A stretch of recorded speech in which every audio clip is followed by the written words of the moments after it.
విలీనంతో master planning, రవాణా connectivity తదితర మౌలిక వస్తువులు మెరుగవడంతో పాటు ఆ ప్రాంతం వరకు ప్రజలకు మెరుగైన సేవలు అందుబాటులోకి వచ్చి అభివృద్ధి చెందుతుందని ప్రభుత్వం అభిప్రాయపడుతోంది. ఇంకా ట్రాఫిక్ పరంగా, పర్యావరణ పరంగా ఒత్తిడి తగ్గుతుంది.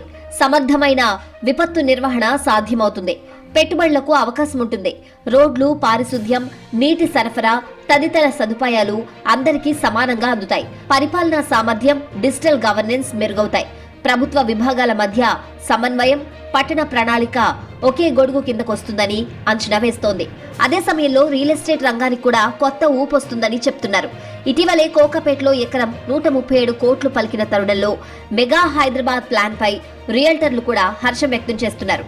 రియల్ ఎస్టేట్ కు సంబంధించి దేశంలో మరోసారి హైదరాబాద్ హాట్ స్పాట్ గా నిలవడానికి మెగా నగరం దోహదపడుతుందనే అంచనాలున్నాయి. ఒకప్పుడు హైదరాబాద్ నగరం అంటే చార్మినార్, ఉత్తరాన ఎస్ఆర్ నగర్ వరకు పరిదుండేది. దక్షిణాన చాంద్రాయణగుట్ట, తూర్పున రామంతపూర్, పశ్చిమాన మెహదీపట్నం వరకు హైదరాబాద్ లిమిట్ ఉండేది. దీన్ని ఎంసీహెచ్ గా పిలిచేవారు. అప్పుడు హైదరాబాద్ నగరంలో 100 మంది కార్పొరేటర్లు ఉండేవారు. ఆ తర్వాత కార్పొరేటర్ల సంఖ్య 150కి పెరిగింది. హైదరాబాద్ మహానగరాన్ని గ్రేటర్ హైదరాబాద్ మున్సిపల్ కార్పొరేషన్ గా మార్చారు. అటు ఉప్పల్ నుంచి ఈసీఐఎల్, హైత్ నగర్, బాలాపూర్, శేరిలింగంపల్లి వరకు హైదరాబాద్ నగరం విస్తీర్ణం పెరిగింది. విలీన ప్రక్రియ ముగిశాక